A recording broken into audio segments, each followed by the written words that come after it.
मोदं क्लिष्टेषु जीवेषु कृपा परत्वं माध्यस्थभावा विपरीतवृत्तौ सदा ममात्मा विदधातु देव सदा ममात्मा विदधातु देव। अहिंसा के अग्रदूत, त्रयकाल दृष्टा, भवी जीवों के तारनहार, शासनेश प्रभु श्रमण भगवान महावीर स्वामी के चरणों में कोटि कोटि वंदन। दीन दुखियों के मसीहा, करुणा के सागर, परम पूज्य गुरुदेव श्रमण सूर्य मर्दर केसरी श्री मिश्री मलजी महाराज साहब के चरणों में कोटि कोटि वंदन। पाठ पर विराजमान परम श्रद्धेय, परम विदुषी, मधुर व्याख्यानी, सरल मना पूज्य गुरुनी जी महाराज साहब के चरणों में कोटि कोटि वंदन। धर्म प्रेमी बंधुओं,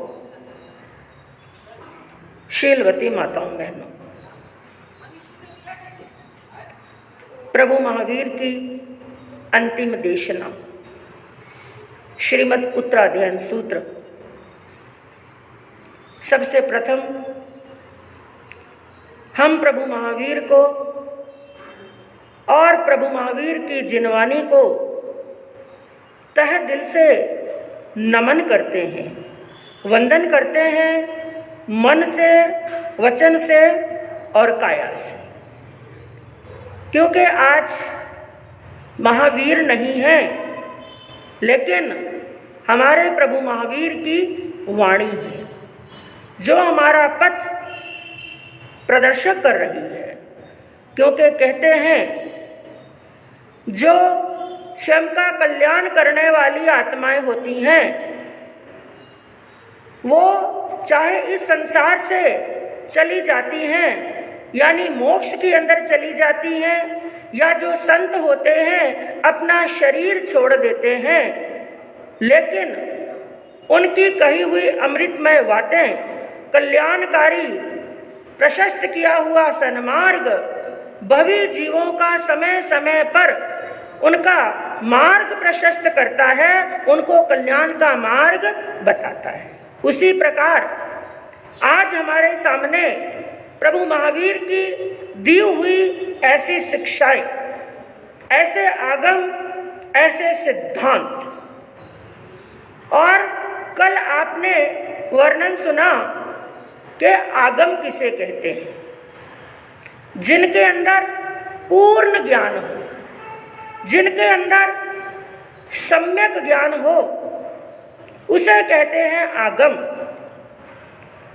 और अब एक प्रश्न पैदा होता है, इन आगमों का उद्भव कब से हुआ, जन्म कब से हुआ, या इन आगमों की शुरुआत कब से? एक प्रश्न मन में पैदा होता है कि इन आगमों की शुरुआत कब से हुई। तो इसका उत्तर दो प्रकार से दिया गया, निश्चय की दृष्टि से और व्यवहार की दृष्टि से।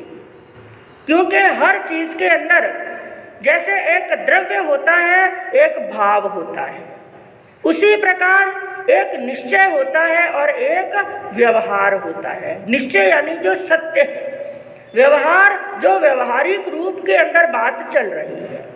तो निश्चय की दृष्टि से देखा जाए तो आगम अनादि और अनंत है, इनकी कभी शुरुआत नहीं होती है। जैसे हमारा नमस्कार मंत्र है, कोई कहे कि नमस्कार महामंत्र की शुरुआत कब से हुई, तो नमस्कार मंत्र तो क्या है? हाँ, उत्तर देते रहिए। नमस्कार महामंत्र की शुरुआत कहीं से, वो तो अनादि और अनंत है। लेकिन निश्चय की दृष्टि से, व्यवहार की दृष्टि से, जब तीर्थंकर भगवान होते हैं वो धर्म का उपदेश करते हैं तो उस अपेक्षा से, इस अवसर्पणी काल की अपेक्षा से हम कह सकते हैं कि शुरुआत हुई ऋषभ देव भगवान से। तो उसी प्रकार आगमों की यदि हम बात कहें, क्योंकि आगमों के अंदर सिद्धांतों का वर्णन है। किसका वर्णन है? सिद्धांत। एक होते हैं सिद्धांत, एक होती है परंपरा। परंपरा समय समय पर चेंज होती रहती है। आपके संघ में, समाज के अंदर, हर कार्य के अंदर कई प्रकार की परंपराएं हैं और परंपराएं धीरे धीरे क्या होती हैं? चेंज होती हैं। जैसे पहले बच्ची का, जैसे बच्ची की शादी है तो फेरे कहाँ पर होते थे? घर के अंदर, बीच चौक में। कहाँ होते थे? चौक के अंदर होते थे। और आजकल शादी विवाह कहाँ पर होते हैं? छत्रों में। पहले शादी विवाह होता तो 1 महीने पहले पता चल जाता था इस घर में क्या है? शादी है। घर सजता था। और आजकल पूरा चेंज, छत्रम सजते हैं और घर में क्या लगा देते हैं? ताला। ताला लगा करके घर के मालिक भी छत्रम के अंदर चले जाते हैं। ये है परंपरा। ये परंपराएं हैं। परंपराएं बदल सकती हैं और बदलती हैं, बदलती रहेंगी। लेकिन एक होते हैं सिद्धांत। सिद्धांत कभी बदलने वाले नहीं। जैसे सत्य, सत्य की जीत होती है और होती रहेगी। ये सिद्धांत है और सिद्धांत कभी बदलने वाला नहीं। जैसे दया में धर्म है तो दया में धर्म था, है और रहेगा। ये कभी हम नहीं कह सकते कि आज तो हम कहेंगे दया में धर्म है, भविष्य के अंदर कहेंगे नहीं हिंसा में धर्म है। नहीं, दया में ही धर्म रहेगा, अहिंसा में ही धर्म रहेगा। ये होते हैं सिद्धांत। तो आगमों के अंदर सिद्धांतों का वर्णन है और जो सिद्धांत होते हैं वो त्रैकालिक होते हैं। त्रैकालिक यानी तीनों काल के अंदर रहने वाले। और सिद्धांतों की ना कोई उत्पत्ति होती है, ना ही सिद्धांतों का कोई विनाश होता है। इस अपेक्षा से, सिद्धांतों की अपेक्षा से जो आगम है वो अनादि और अनंत है। ना कभी उत्पत्ति होती है, ना कभी विनाश होता है। लेकिन व्यवहार की दृष्टि से, व्यवहार की दृष्टि से देखा जाए, क्योंकि हमने ये बात कई बार सुनी कि धीरे धीरे धीरे जैसे जैसे समय निकलता है और तीर्थंकर का शासन काल जो है उनके अंदर भी छिन्नता भिन्नता होती है। अब जैसे पंचम आरा चल रहा है, पंचम आरे के अंतिम के अंदर जब अंतिम दिन होगा, अंतिम दिन के अंदर जितने भी आगम हैं, जो जिन शासन है, सब क्या हो जाएगा? लुप्त हो जाएगा। समाप्त नहीं कह सकते। यहाँ पर शब्द शब्द में भी बड़ा अंतर है। समाप्त नहीं होगा, क्या हो जाएगा? लुप्त हो जाएगा कुछ समय के लिए। क्योंकि छठे आर्य के अंदर, अगले उत्सर्पणी काल के पहले आर्य के अंदर ये जो समय काल रहेगा, उस समय ये आगम रहने वाले नहीं। लेकिन आगमों के सिद्धांत तो उस समय के अंदर भी रहेंगे। तो इस अपेक्षा से, व्यवहार की अपेक्षा से, क्षेत्रों की अपेक्षा से, काल की अपेक्षा के अनुसार तीर्थंकर भगवान को जब केवल ज्ञान होता है, और केवल ज्ञान होने के बाद में क्या देते हैं? देशना। तीर्थंकरों के एक नियम होता है, दीक्षा लेने के बाद में वो मौन अंगीकार कर लेते हैं। कुछ ही ऐसे कारण होते हैं जिस समय वो बोलते हैं, बाकी मौन अंगीकार करते हैं। कब तक? जब तक उनको केवल ज्ञान नहीं होता। और केवल ज्ञान होने के बाद में ही वो अपना मौन खोलते हैं और देशना देते हैं। देशना देते हैं तो आगमों का एक तरह से उद्भव कह सकते हैं, जन्म कह सकते हैं। तो व्यवहार की दृष्टि से जब तीर्थंकरों को कैवल्य होता है, केवल ज्ञान होता है, तब इन आगमों का उद्भव होता है। और व्यवहार की, निश्चय की दृष्टि के अंदर आगम अनादि और अनंत है। तो ऐसे आगमों की वाणी को हम पढ़ रहे हैं और सुन रहे हैं। आपकी और हमारी आत्मा की अनंत पुण्यवानी है बंधुओं कि हमें जिनवानी पढ़ने और श्रवण करने का ये अवसर प्राप्त हुआ है। आत्मा का कल्याण करने का ये अवसर प्राप्त हुआ है। और आपके सामने वर्णन चल रहा था समोसरण का। संक्षिप्त के अंदर पहले बात करेंगे हम 8वीं भूमि की। किसकी बात चल रही है? 8वीं भूमि की। हाँ, और 8वीं भूमि का जो क्षेत्रफल बताया गया था, कितना क्षेत्रफल है? 2600 धनुष। उन 2600 धनुष के अंदर ही साधु, साध्वी, श्रावक, श्राविका, देव और देवी वहां पर बैठते हैं और उसके बीचों बीच एक पीठिका होती है। कितने धनुष ऊंची? 200 धनुष ऊंची। और उस पीठिका के ऊपर एक सिंहासन होता है। वो किसका बना हुआ होता है? स्फटिक का सिंहासन होता है। उसके ऊपर तीर्थंकर प्रभु विराजमान होते हैं, लेकिन अधर यानी उस सिंहासन से स्पर्श नहीं करता उनका शरीर। उस सिंहासन से ऊंचे होते हैं, अधर बैठते हैं। कितने अंगुल अधर? 4 अंगुल अधर तीर्थंकर प्रभु विराजमान होते हैं। और तीर्थंकर प्रभु के मस्तक के ऊपर छत्र होते हैं। कितने? 3 छत्र। और 3 छत्र किसका प्रतीक है? 3 लोक के नाथ हैं, 3 काल की बात को देखते हैं और जानते हैं। और उन 3 छत्र से भी ऊपर एक वृक्ष होता है जिसका नाम क्या है? अशोक वृक्ष। और प्रभु वहां पर बैठ करके बंधुओं अर्ध मागधी भाषा के अंदर अपनी जिनवानी फरमाते हैं। और प्रभु के 8 महाप्रतिहारे होते हैं। कितने? 8। और यहाँ पर एक ध्यान रखना, ये जो जितनी भी विशेषताएं बताई गई, जितने भी जो 8 महाप्रतिहारे हैं, अशोक वृक्ष है और ये समोसरण का वर्णन है, ये केवल तीर्थंकरों के ही होता है। जो सामान्य केवली होते हैं, क्योंकि केवल ज्ञान तीर्थंकरों को भी होता है, सामान्य केवली को भी होता है। लेकिन ये जितनी विशेषताएं हैं, जितने भी अतिशय हैं, ये महाप्रतिहारे हैं, ये केवल किनके होते हैं? तीर्थंकर भगवान के ही होते हैं। तो 8 महाप्रतिहारे होते हैं। 8 महाप्रतिहारे यानी एक विशेषता बताई गई और वो देवों के द्वारा निर्मित किए हुए होते हैं। इतनी पुण्यवानी होती है तीर्थंकर भगवान की कि देवता उनके लिए इनका निर्माण करते हैं। जैसे चक्रवर्ती का वर्णन आता है, चक्रवर्ती के पास में अष्ट सिद्धि होती है, नवनीति होती है, 14 रत्न होते हैं। जब तीर्थ चक्रवर्ती बनने का समय होता है, अपने आप उनकी आयुधशाला के अंदर चक्र उत्पन्न हो जाता है और ये अष्ट सिद्धियां, नवनिधियां जहां पर थी, वहां से चलते हुए अपने आप चक्रवर्ती के पास में पहुंच जाती हैं, क्योंकि वो पुण्य आत्मा है। ऐसा पुण्य आत्मा। इसी प्रकार तीर्थंकर प्रभु के भी 8 महाप्रतिहारे होते हैं, जिसके अंदर सबसे पहला बताया अशोक वृक्ष। कौन सा है? अशोक वृक्ष। और दूसरा महाप्रतिहार्य है स्फटिक सिंहासन। वो ऐसा सिंहासन तीर्थंकर प्रभु के लिए ही होता है। तीसरा महाप्रतिहार्य है 3 छत्र, जो प्रभु के मस्तक के ऊपर होते हैं, तीनों छत्र। और चौथा महाप्रतिहार्य है 64 चमरों के जोड़े। चमर ढोलाते हैं। आप लोग कभी जैन मंदिर में गए होंगे, वहां पर आपने देखा, वहां पर भगवान की मूर्ति को क्या पढ़ाते हैं?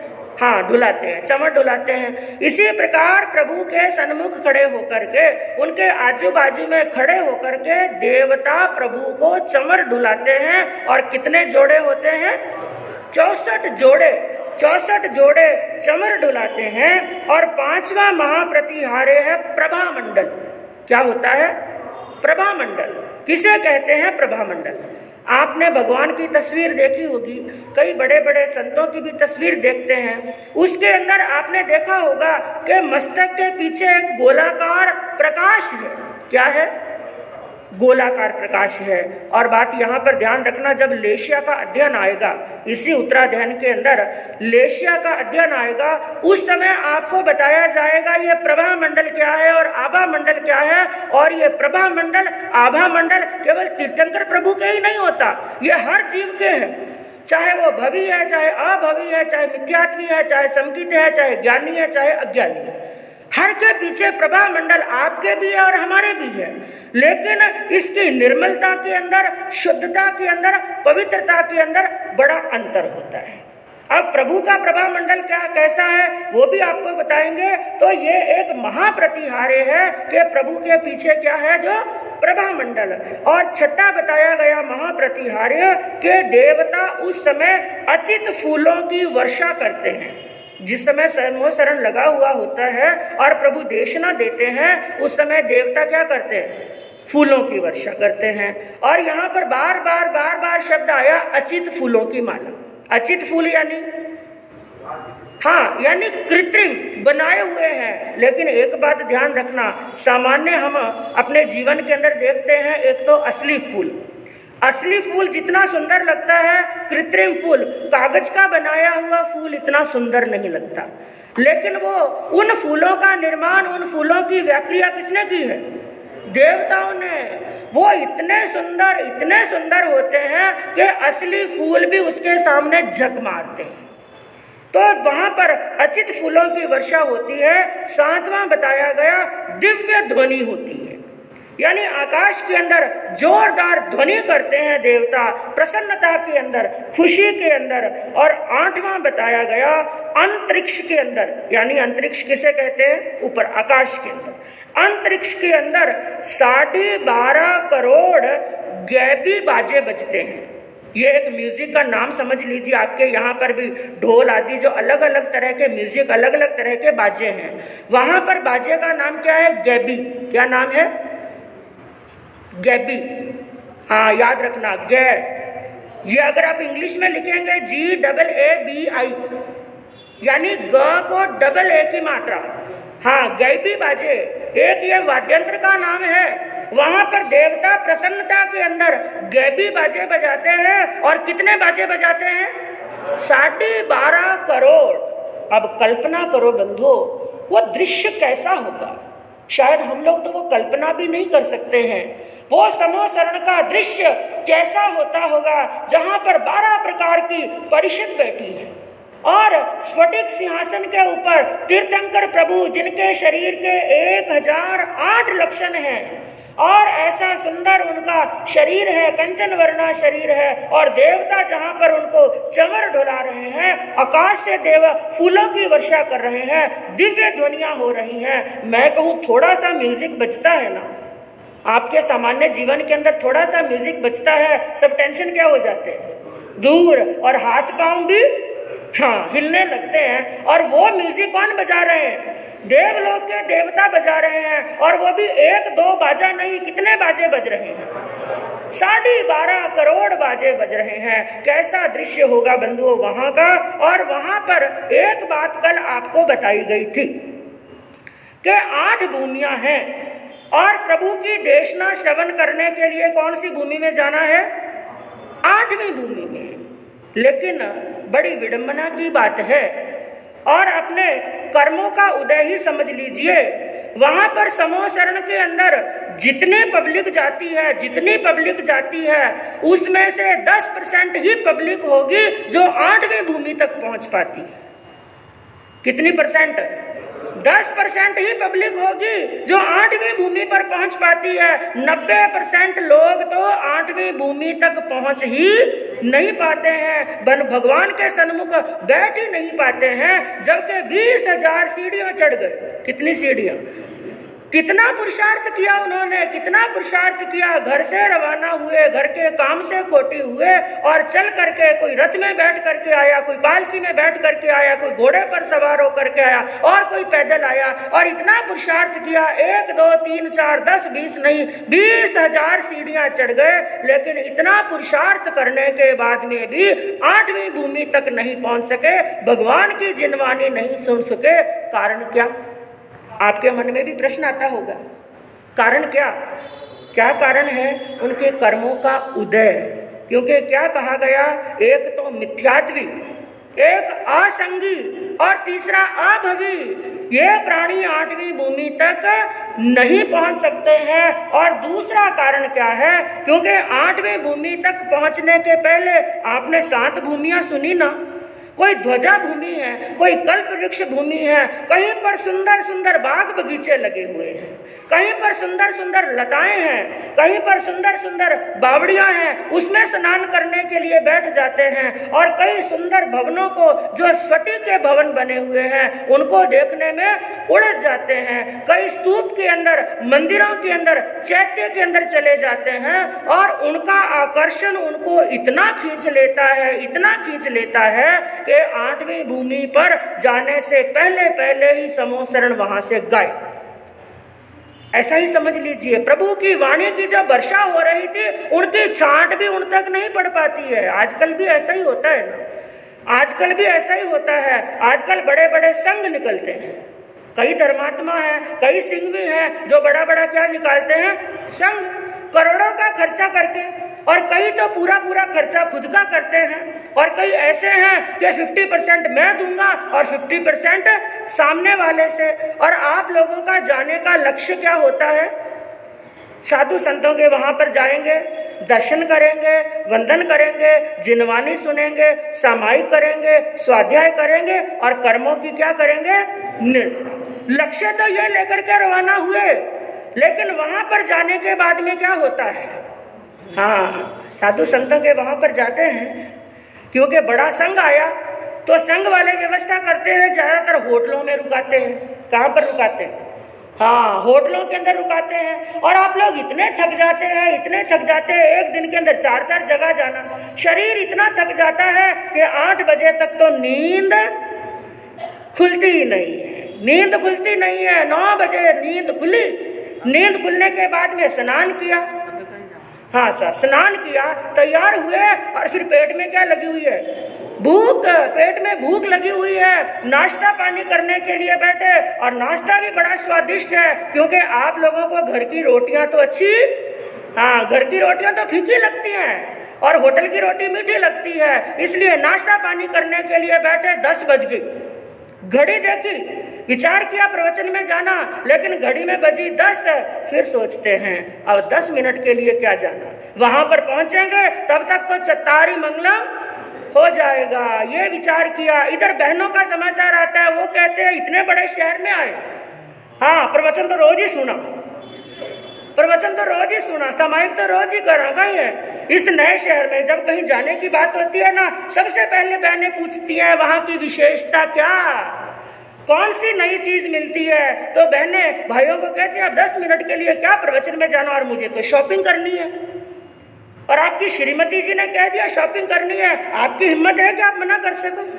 सवाल ही पैदा नहीं हो सकता। और बहनें शॉपिंग करने के लिए निकली, बस निकली, आगे आप जानते हो, हाँ, निकली और वहां पर नोटों की गड्डियां खाली हो रही हैं, फुल शॉपिंग हो रही है। इतनी शॉपिंग हो गई कि अब दिन में जो धर्म कथा का समय था, वो समय आप थक जाते हैं। शॉपिंग करके क्या होता है, थक जाते हैं, और आकर सोचते हैं घंटा भर क्या ले लेते हैं, नींद ले लेते हैं। गए थे दर्शन करने के लिए, कर्म निर्जरा करने के लिए, ना संतों के दर्शन किए, ना वाणी सुनी, ना उनकी साता पूछी, ना उनकी सेवा की।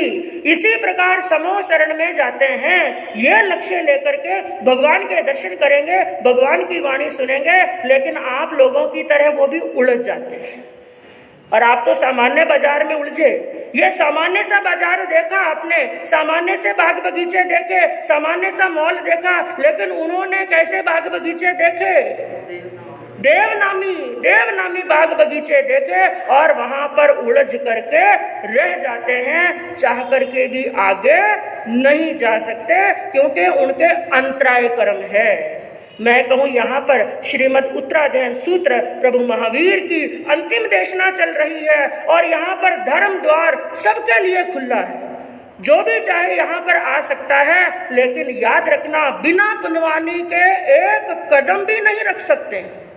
यदि पुनवानी नहीं है, गाड़ी लेकर के स्थानक के सामने से निकलेंगे, गाड़ी लेकर के पीजीएस हॉल के सामने से निकलेंगे, श्रीमती जी को ला करके यहाँ पर छोड़ देंगे, हाँ, श्रीमती जी को लाकर, चाहे ऑफिस में 10:30 बजे जाना है, 11 बजे जाना है, रेडी रेट है, नाश्ता कर लिया, चाहे तो यहाँ पर सुन सकते हैं, लेकिन बिना पुनवानी एक कदम भी आगे बढ़ने वाला नहीं। उसी प्रकार 7 भूमियां पार करके वो आगे जा ही नहीं सकते हैं, वहीं पर उलझ जाते हैं। और बंधुओं, ऐसा समूह शरण जिसका वर्णन बड़े संक्षिप्त के अंदर आपको बताया, ऐसा समूह शरण बनता है, और मन के अंदर एक प्रश्न पैदा होता है, ऐसे समूह शरण को बनाने में समय कितना लगता है?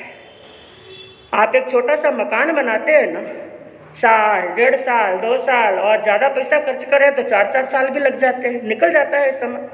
और इतना सुंदर समूह शरण, एक योजन के अंदर 5000 धनुष ऊंचा समूह शरण बना। समूह शरण बनाने में समय कितना लगता है?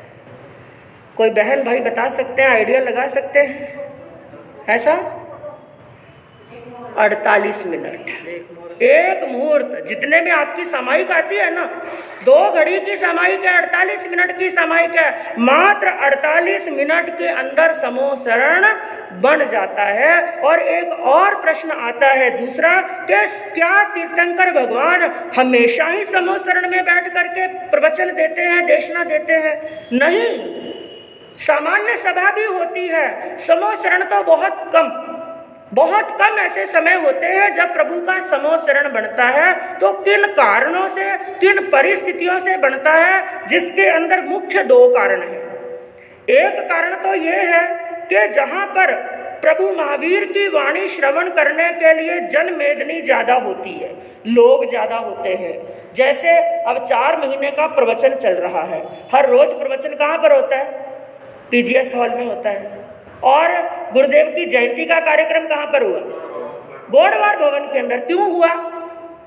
लोग ज्यादा आने वाले थे, बाहर से पब्लिक आने वाली थी, बैंगलोर के अन्य क्षेत्रों से लोग आने वाले थे, इसलिए प्रोग्राम कहाँ पर हुआ? गोडवार भवन के अंदर। इसी प्रकार जब जनमेदनी ज्यादा आने वाली होती है, उस समय देवता निर्माण करते हैं समोसरण का। एक कारण तो ये। और दूसरा कारण बताया, जहां पर अन्य मतावलंबी अपने जैन धर्म के विरुद्ध, जैन धर्म की निंदा करने वाले, उस पर श्रद्धा ना करने वाले, ऐसे जो अन्य मतावलंबी होते हैं, उनके अंदर जैन धर्म की छाप हो, सत्य धर्म की छाप हो और दया धर्म की छाप छुड़े। इसलिए जब अन्य मतावलंबी ज्यादा होते हैं, अन्य धर्मों को मानने वाले ज्यादा होते हैं, उस समय जिन शासन की जय और विजय करने के लिए समोसरण की रचना की जाती है। तो समोसरण संबंधी बंधुओं, एक प्रश्न नहीं है, कई प्रश्न है। अब आगे, वहां का जो क्षेत्रफल 2600 धनुष का है, कितना है? 2600 धनुष। इतने क्षेत्र के अंदर कितने मनुष्य बैठ सकते हैं? कितने मनुष्यों के बैठने की क्षमता है और कितने बैठते हैं? इस प्रश्न का उत्तर आपको कल दिया जाएगा। और आज हमने मूल की स्वाध्याय की, श्रीमद् उत्तराध्ययन सूत्र के 6ठे अध्ययन और 7वें अध्ययन की। अब इसका अर्थ संक्षिप्त के अंदर हम जानने का प्रयास करेंगे।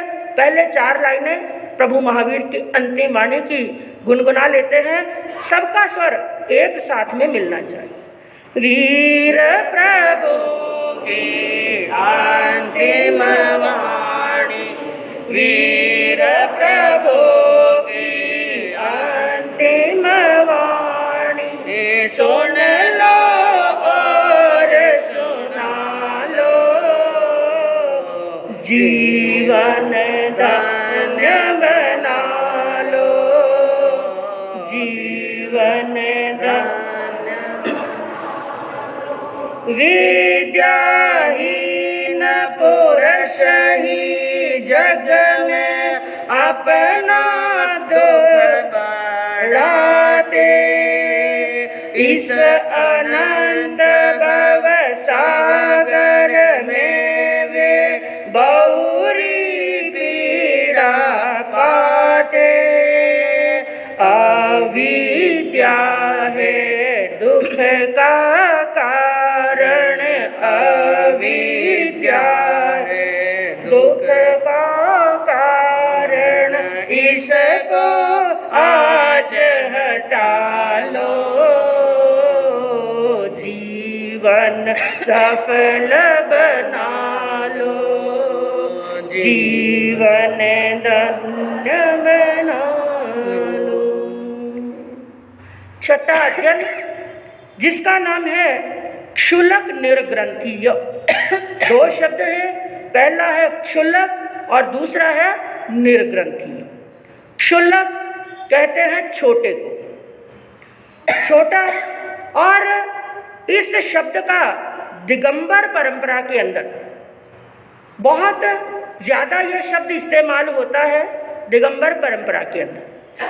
अब इस अध्ययन का नाम क्षुलक निर्ग्रंथीय, जिसे हम ये भी कह सकते हैं लघु शिष्य का आचार, या हम ये भी कह सकते हैं एक निर्ग्रंथ, एक मुनि का आचार, जो संक्षिप्त के अंदर छोटे रूप के अंदर दिया, क्योंकि आगे चल करके इसी उत्तराध्ययन सूत्र का एक 20वां अध्ययन आता है महानिर्ग्रंथीय।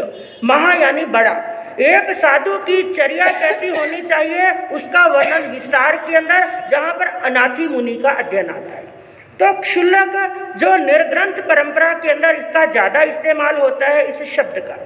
क्षुल्लक का अर्थ होता है छोटा, और दिगंबर परंपरा के अंदर जो इस्तेमाल करते हैं वहां पर जो दिगंबर परंपरा में दीक्षा होती है वो 4 स्टेज को पार करके होती है।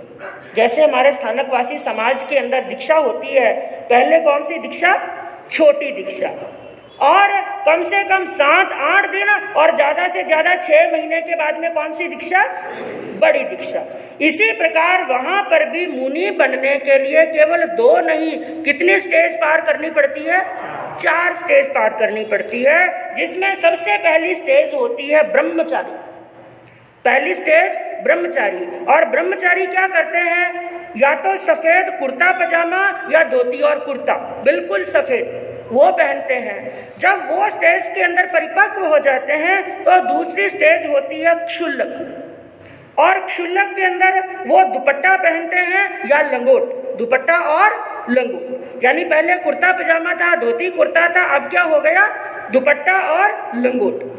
और वहां पर परिपक्व हो जाते हैं, तीसरी स्टेज के अंदर पहुंचते हैं, वहां पर बनते हैं वो एलक। क्या बनते हैं? एलक। ऊपर का दुपट्टा गायब, केवल लंगोट पहनते हैं। उस स्टेज के अंदर भी परिपक्व हो जाते हैं। जब मुनि दीक्षा होती है तो शरीर पर पहना हुआ लंगोट भी उतार देते हैं, एक एक स्टेज को पार करते हैं। यहाँ पर जो बताया गया क्षुल्लक, तो क्षुल्लक का अर्थ हुआ छोटा। और दूसरा है निर्ग्रंथ। हमारा ये जो जैन धर्म है ना, आज हम इसे जैन धर्म कह रहे हैं, लेकिन शुरुआत के अंदर प्रभु महावीर से लगा करके सुधर्मा स्वामी के बाद में 8 आचार्यों तक, सुधर्मा स्वामी के बाद में उनके पाठ पर पाठ बैठते रहे, यानी 8 आचार्यों तक लगभग हम कह सकते हैं प्रभु महावीर के मोक्ष पधारने के 800-900 साल तक हमारा ये जो जैन धर्म है इसे जैन धर्म ना कह करके निर्ग्रंथ धर्म कहा जाता था। क्या कहते थे? निर्ग्रंथ। जैसे बौद्ध धर्म है, बौद्ध धर्म के जो संत हैं उनको भिक्षु कहा जाता है, आज भी भिक्षुक ही कहते हैं। इसी प्रकार हमारे जैन संतों को निर्ग्रंथ कहा जाता था, इसलिए निर्ग्रंथ धर्म कहते थे। तो यहाँ पर एक निर्ग्रंथ की चर्या कैसी होनी चाहिए, निर्ग्रंथ मुनि की चर्या कैसी होनी चाहिए, उनको 4 लाइनों के अंदर संक्षिप्त के अंदर बताने का प्रयास किया है। जिसके अंदर क्या कहा? बंधनों की कर समीक्षा, स्वयं सतपथ खोजना, त्राण दे नहीं बंधु बांधव, कर्म फल को भोगना। ग्रंथियों से बच के साधु मोह का छेदन करे, विद्याचरण से युक्त होकर प्राण ना कोई हरे। पूरे अध्ययन का सार 4 लाइनों के अंदर ज्ञानियों ने निकाल दिया। बंधनों की कर समीक्षा। एक साधु को आंखें बंद करके ध्यान के अंदर बैठ करके भीतर को टटोलना चाहिए, किसकी समीक्षा करनी चाहिए और किसकी तह तक जाना चाहिए? बंधनों की। किसकी? बंधनों की। और ये केवल साधु को ही नहीं करना, आप भी जब समाई करते हैं, माला फेरो अच्छी बात है, स्वाध्याय करो अच्छी बात है, प्रवचन सुनो अच्छी बात है, लेकिन कभी कभी भीतर की क्या करो? समीक्षा। भीतर की क्या करनी? समीक्षा। किस चीज की समीक्षा करनी? मैं कहाँ कहाँ पर बंधा हुआ हूँ, मैं कहाँ कहाँ से परिवार से बंधा हूँ, धन से बंधा हूँ, परिवार से बंधा हूँ, संघ से बंधा हूँ, समाज से, उसका चिंतन करना, कहाँ कहाँ पर बंधा हुआ हूँ। और बंधनों की कर समीक्षा, स्वयं सतपथ खोलना। अपने बंधनों की समीक्षा करना, पहले तो जानना, और जानने के बाद में उनको तोड़ने का प्रयास करना। क्योंकि हे भव्य आत्मा, तुम्हारा सत्य का रास्ता तुम्हें स्वयं को ही खोलना है। वो दरवाजा खोलने के लिए कोई प्रभु महावीर यहाँ पर आने वाले नहीं। प्रभु महावीर ने तो अपना काम कर दिया, उन्होंने हमें सत्य का मार्ग बता दिया, इस रास्ते से जाओगे तो मोक्ष पहुंच जाओगे। लेकिन दरवाजे को खोलने का काम किसको करना पड़ेगा? हमें खुद को ही करना पड़ेगा।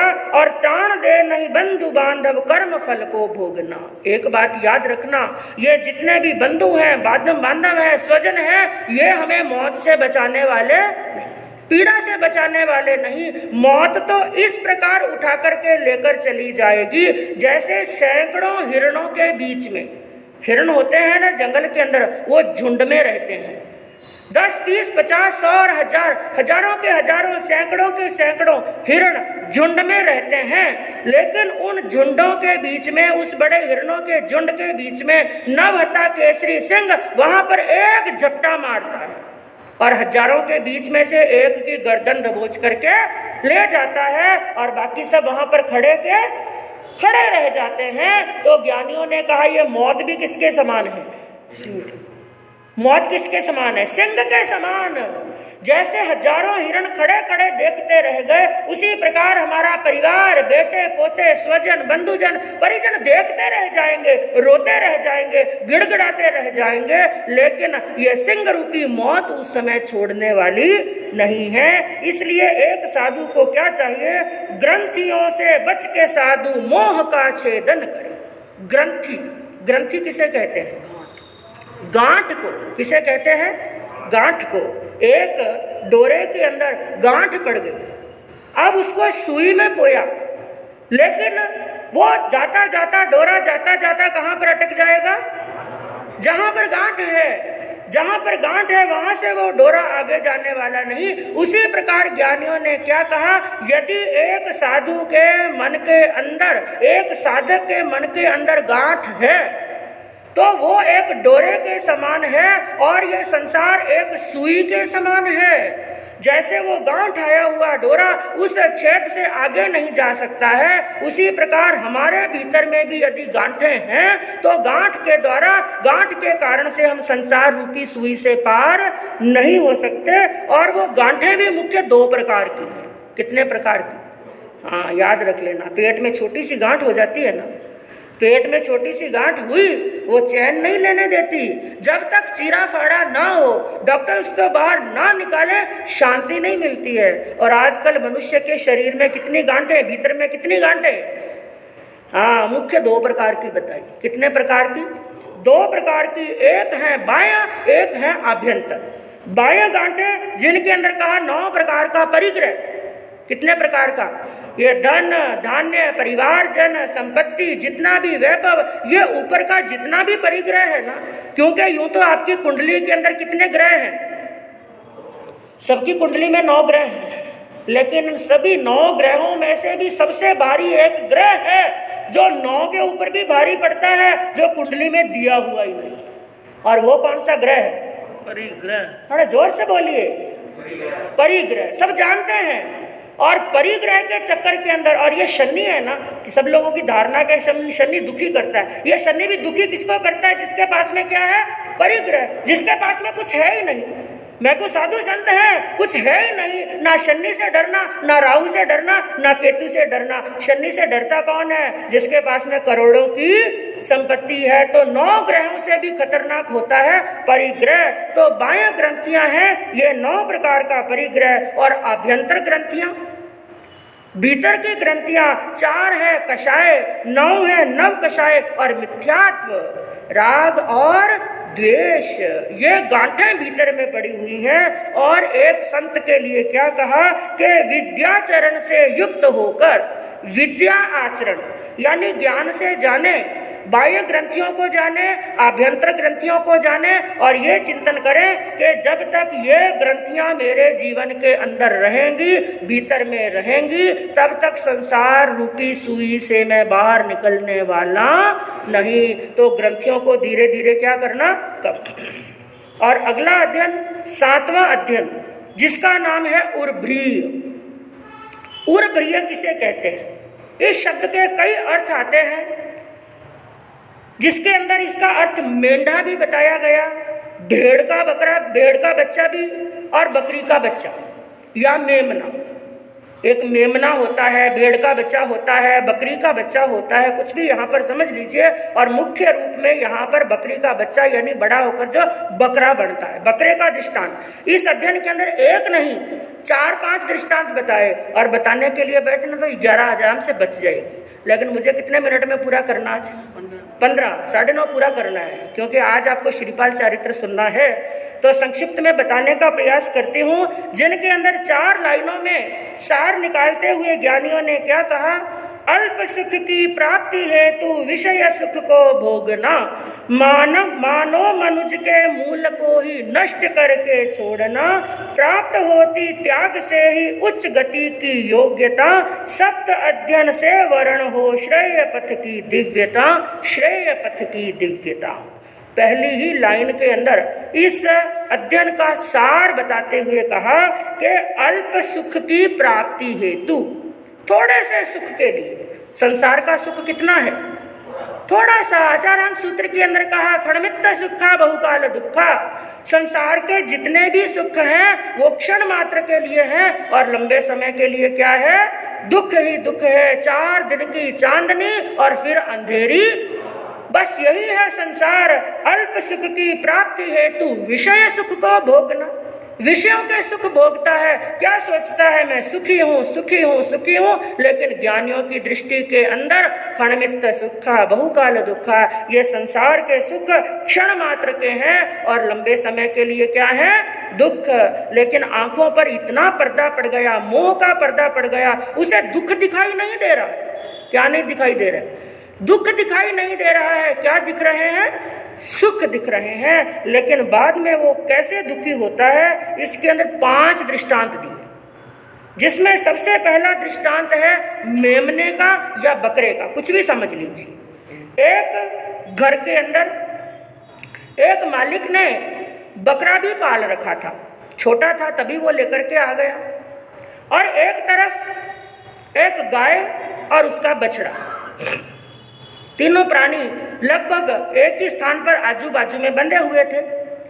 और वो बछड़ा क्या देख रहा है कि मालिक प्रतिदिन उस बकरे को हरी हरी घास खिलाता है, उसका बड़ा ध्यान रखता है, जरूरत से ज्यादा घास उसके सामने डालता है, और वो पेट भर भर करके हरी हरी घास खाता है, पानी पीता है। और वो मालिक कभी कभी और भी उसके लिए खाद्य पदार्थ लाता है और उसको घास में मिला मिला करके देता है। साथ में समय समय पर उसको स्नान कराता है और अच्छा शरीर पूंछता, बड़ा ध्यान रखता है, बड़ा ध्यान रखता है। और दूसरी तरफ उसने अपनी माँ के सामने देखा, गाय के सामने देखा कि मेरी माँ को तो ये सूखी घास डालता है। क्या डालता है? सूखी घास। रोज रोज देखते देखते वो बछड़ा परेशान हो गया। एक दिन उदास होते हुए उसने अपनी माँ को कहा, माँ, ये हमारा जो मालिक है ना, ये भेदभाव करता है, ये 2 बात करता है। ये बकरा जो हट्टा कट्टा हो गया, निठल्ला बैठा है, काम का नहीं, काज का नहीं, किसी काम का नहीं, लेकिन फिर भी इनको खाने के लिए घास कौन सी मिलती है? हरी हरी घास मिलती है। और माँ, तू तो खेतों में भी वहां पर जाती है, कई इनके काम करती है, और इनको पीने के लिए क्या देती है? दूध देती है। पीने के लिए दूध मिलता है, दही मिलता है, मक्खन मिलता है, उसका मावा बनाते हैं, कई मिठाइयाँ खाते हैं, इतना कुछ इनको देती है, लेकिन फिर भी तुम्हें खाने को क्या देता है? सूखी घास। माँ, ये बड़ा भेदभाव कर रहा है। माँ जानती थी, और गौ माता ने अपने बेटे के पूंछ फेरी सिर के ऊपर और जीभ फेरी। उन्होंने कहा, बेटा तू चिंता मत कर, आगे आगे देख होता है क्या, आगे आगे देख होता है क्या, तू चिंता मत कर, हम सूखी गा रहे हैं ना, सूखी में ही ठीक है। समय निकला, एक बार का प्रसंग हुआ। अब वो बकरा खा पी करके हष्ट पुष्ट हट्टा कट्टा हो गया, और एक दिन का समय योग गाय को चरने के लिए बाहर छोड़ा हुआ था। वहां पर वो बकरा भी बंधा हुआ है और गाय का बछड़ा भी बंधा हुआ है, और घर के अंदर कोई जोरदार मेहमान आ गए। मेहमान आए और मेहमानों की पुरस्कारी के लिए भोजन बनने लगा, और भोजन बनाने के लिए उस मालिक ने एक तीखी धार वाली छुरी ली और कहां पर पहुंचा? जहां पर बकरा बंधा हुआ है। और जैसे ही वो छुरी लेकर के आया, बकरा थरथर दूजने लगा और मैं करने लगा, लेकिन मालिक को कोई दया नहीं आई, क्योंकि खिला पिला करके तैयार किस लिए किया था? इसी दिन के लिए किया था। अब बकरे की गर्दन पर छुरी चलने लगी और वो मैं कर रहा है, रो रहा है, आंखों में से आंसू निकल रहे हैं, लेकिन मालिक को दया नहीं आई। और उसके बाद में उस बकरे की मृत्यु हो गई, गर्दन कट गई। लेकिन सामने खड़ा खड़ा डर कौन रहा है? बछड़ा डर रहा है कि अब ये मालिक मेरे पास में आएगा। वो दूझने लगा और आज तो मुझे बचाने के लिए मेरी माँ भी नहीं है, क्या करूंगा, मेरी माँ से दूर हूं, मैं मर जाऊंगा। लेकिन उसने क्या देखा, मालिक तो वहां से चला गया, छुरी लेकर चला गया, लेकिन अभी तक उसके रोंगटे खड़े थे, वो दूझ रहा था, इंतजार कर रहा था मेरी माँ आ जाए। और शाम का समय हुआ, गाय आई, जैसे ही गाय आई वो दौड़ करके जाकर माँ से चिपट गया। उस बच्चे को डरा हुआ देखा, बेटा क्या हुआ?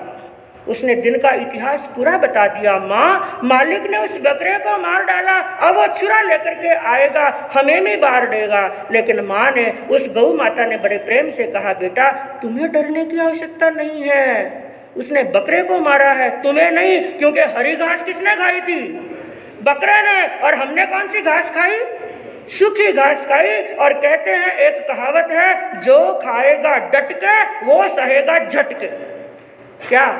जो खाएगा डट के वो सहेगा झटके। जो इस संसार के अंदर डट डट के खाएगा, केवल ये खाने की बात नहीं है, विषय और विकारों के अंदर डूबा रहेगा, क्रोध मान माया लोभ राग द्वेष के अंदर डूबा रहेगा, उसको क्या सहना पड़ेगा? झटका। नारकी के अंदर जाकर के शरीर को एक बार नहीं कई बार काटा जाएगा। और विषयों के अंदर, भोगों के अंदर, इंद्रियों की आसक्ति के अंदर वो ऐसा डूब जाता है, ऐसा डूब जाता है, इस जन्म को भी गंवा देता है और आगे जाकर के भी क्या होता है? दुखी होता है। जैसे एक दृष्टांत इसके अंदर दूसरा आता है, आम का दृष्टांत। किसका दृष्टांत है? सबको प्रिय है ना, फलों का राजा है। किस किस को प्रिय है आम? सबने। आमरा नाम सुनता ही मुंडा में कहीं आ जाए, पानी आ जाए। हाँ, आम का दृष्टांत है।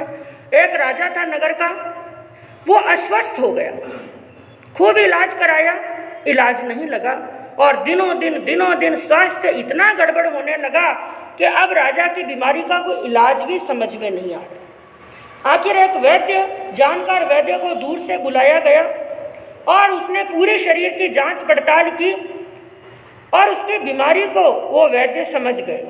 उन्होंने कहा, अच्छा हुआ थोड़ा टाइम पर बुला लिया, और थोड़ा समय हो जाता तो राजा बचने वाले नहीं। तो राजा को एक बात समझाई, राजन देखिए, मैंने आपकी बीमारी जान ली, आपकी नस मैंने पकड़ ली है, लेकिन आपको मैं दवाई तो दूंगा, लेकिन साथ में एक परहेज बताऊंगा। आपको ये एलर्जी है, शरीर के अंदर कोई बीमारी दूसरी नहीं, शरीर में क्या हुई है? एलर्जी। और वो क्या खाने से हुई है? आम खाने से। क्या खाने से? आम खाने से। अब यदि आपको बचना है तो आम का परहेज करना, जिंदगी में कभी भी आम मत खाना।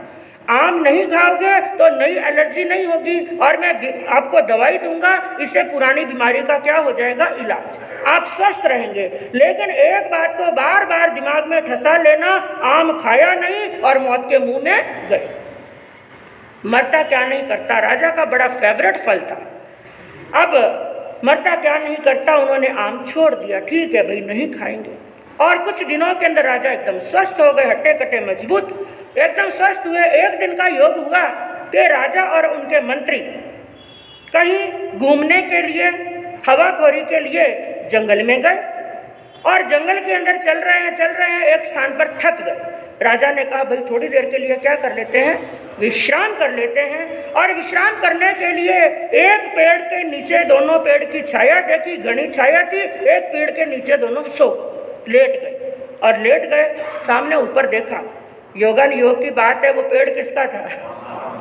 हाँ, आप अच्छी प्रकार से जानते हैं, हो सकता है पहले भी ये सुना हो, और यूं भी कई प्रकार का अनुभव है आप लोगों को। और योगन योग की बात देखिए, वो झाड़ था, इतना बड़ा वृक्ष था आम का, और ऊपर दृष्टि पड़ी, बड़े बड़े आम, शेर के, 1.5 शेर के, ऐसे बड़े बड़े आम, एकदम पके हुए केसरिया। राजा टकटकी लगाकर आम की तरफ देख रहे हैं, और राजा की तरफ देख रहे हैं मंत्री। राजा की दृष्टि कहाँ है? आम की तरफ, और मंत्री की दृष्टि कहाँ है? राजा की तरफ। और दोनों की आंख से आंख अब मिली, और मंत्री ने इशारा किया, राजन नहीं, देखना नहीं। और राजा ने कहा, अरे भाई वैद्य जी ने खाने का मना किया है, देखने का नहीं, देख तो सकता हूं मैं। ठीक है भाई, मंत्री ने सोचा ये बात भी तो सही है। अब राजा देख रहे थे, मालूम नहीं कौन सी दृष्टि से देख रहे थे, क्योंकि ये दृष्टि बड़ी जोरदार होती है। कहते हैं ना, इसलिए एक दूध की गिलास लेकर के किसी के सामने मत बैठना। सामने वाले की दृष्टि जोरदार हुई ना, जिंदगी भर दूध नहीं पी सकोगे। ये दृष्टि में बड़ी करामात होती है। राजा की न जाने कौन सी दृष्टि उस आम पर पड़ी, वो आम वृक्ष से टूटा और टूट करके सीधा राजा की छाती पर गिरा। गिरने को भी आजू बाजू नहीं गिरा, कहां पर गिरा? राजा की छाती पर। अब फिर राजा और मंत्री की दोनों की आंख मिली और मंत्री ने इशारा किया, राजन देख लिया सो देख लिया, लेकिन छूना मत। राजा ने कहा, देख भाई मंत्री, तुम जो बात कहते हो वो सत्य, मैं नहीं छू, लेकिन ये आम तो खुद मेरी छाती पर आकर के गिरा। इसका मतलब ये आम किसके लिए बना है? मेरी। देख, सैकड़ों आम लगे हुए हैं, एक दो नहीं है, सैकड़ों आम यहाँ पर लगे हुए हैं। दूसरा क्यों नहीं टूटा? यही टूटा। और दूसरी जगह क्यों नहीं गिरा? कहाँ पर गिरा? मेरी छाती पर। ये मेरे लिए ही गिरा है। अरे भाई, वैद्य ने खाने का मना किया है, छूने का मना नहीं किया। कहते कहते राजा ने उसको छू लिया, हाथ में लिया, और वो तो इतना सुगंधित था। आजकल की तरह डुप्लीकेट नहीं। आजकल तो क्या करते हैं, हाँ, इंजेक्शन लगाते हैं, इसलिए आम में पहले जैसी सुगंध नहीं आती। और पुराने जमाने के अंदर तो दूर पड़ा होता तो आम में क्या आती? सुगंध। अब जोरदार सुगंध आ रही है, जोरदार। और थोड़ा नाक के पास में लेकर के गए और मंत्री ने फिर देखा राजा के सामने, राजन इसको सूंघना मत। अरे, वैद्य ने खाने का मना किया है, सूंघने का नहीं। नाक के पास में लेकर गए, इतनी सुगंध। फिर भूख लगी हुई है, भूख लगी हो, मनपसंद चीज हाथ में हो, फिर कंट्रोल करना। राजा क्या हो गए? Out of control. ऐसे आउट ऑफ कंट्रोल हुए और उस आम को लिया और उसको काटा। एक पेशाब मंत्री हाथा जोड़ी कर रहा है, राजन मत खाइए, ये आम नहीं, आपकी मौत है, आपकी मौत है, आपकी मौत है। लेकिन राजा ने बात नहीं मानी, आम को सुधारा, एक पीस खाया, और जैसे ही आम अंदर गया, आम ने एलर्जी करनी शुरू की और राजा तड़पने लगा, गिड़गिड़ाने लगा और अब हाथ जोड़ने लगा मंत्री के सामने, मंत्री जी मुझे बचा लो, मैं मर जाऊंगा, मुझे वेदना हो रही है। राजन, मैंने बहुत समझाया। अब कहाँ वैद्य, कहाँ हकीम, कहाँ दवा। जब तक राजमहल में लेकर के गए तब तक राजा का राम नाम सत्य। उसी मंत्री के समान होते हैं गुरु, उसी मंत्री के समान है जिनवानी, जो बार बार उपदेश देती है, मोह को क्या करो? कम। विषयों में डूबो मत, इंद्रियों की आसक्ति में डूबो मत। लेकिन आप लोग क्या कहते हैं? हाँ, ये चीजें बनी किन वास्ते? खाने की चीजें हमारे लिए बनी है, पहनने के लिए चीजें हमारे लिए बनी है। इसलिए आप लोगों की धारणा क्या है? खाएंगे, पिएंगे, मौज करेंगे और क्या। हाँ, और खाने पीने के बाद में भी कहाँ चले जाएंगे? थोड़ा जोर से तो बोलिए, कहाँ चले जाएंगे? ऊपर तो देवलोक भी है, उससे ऊपर क्या है? मोक्ष में। लेकिन याद रखना, ये मोक्ष आपके नानी जी का घर नहीं है, ये मामा जी का, मासी जी का घर नहीं है जो कहाँ चले जाएंगे? मोक्ष में। कोई जैन लोगों ने मोक्ष का पट्टा करा करके रखा हुआ नहीं है कि मोक्ष में जाएंगे। यदि अशुभ करनी करेंगे तो जैन भी मर करके कहाँ जाता है? नारकी में। और जैन की बात छोड़ो, वहां पर साधु और शिष्य का भी कोई फर्क नहीं है। साधु भी यदि करनी खराब करेगा तो मरकर कहाँ जाएगा? नरक के अंदर। तो इस अध्ययन का सार यही है। यही कहते हैं, जैसे बकरे ने वहां पर डट के खाया और झटका सहन किया, हम यदि झटका सहन नहीं करना चाहते हैं, विषयों का, भोगों का, काम का, विकार का, इंद्रियों की आसक्ति का जो मोह है, जो राग है, उसको कम करने का क्या करेंगे? प्रयास करेंगे। भगवान की वाणी पर श्रद्धा, आस्था और विश्वास करेंगे तो आत्मा का इस भव में, पर भव में कल्याण होगा। इसी भावना के साथ में ओम शांति। आगमे तिविहे की पाटी का कौशक कर। आगमे तिविहे पणत्ते तंजहा सुत्तागमे अथागमे तदुभयागमे। इस तरह 3 प्रकार आगम रूप ज्ञान के विषय में जो कोई अतिचार लगा हो तो आलो। जम वाइधम बच्चा मेलियम हिनक्षरम अचक्षरम पयहीनम विनयहीनम जोगहीनम घोषहीनम सुट्टू दिन्नम दुटू पड़िचियम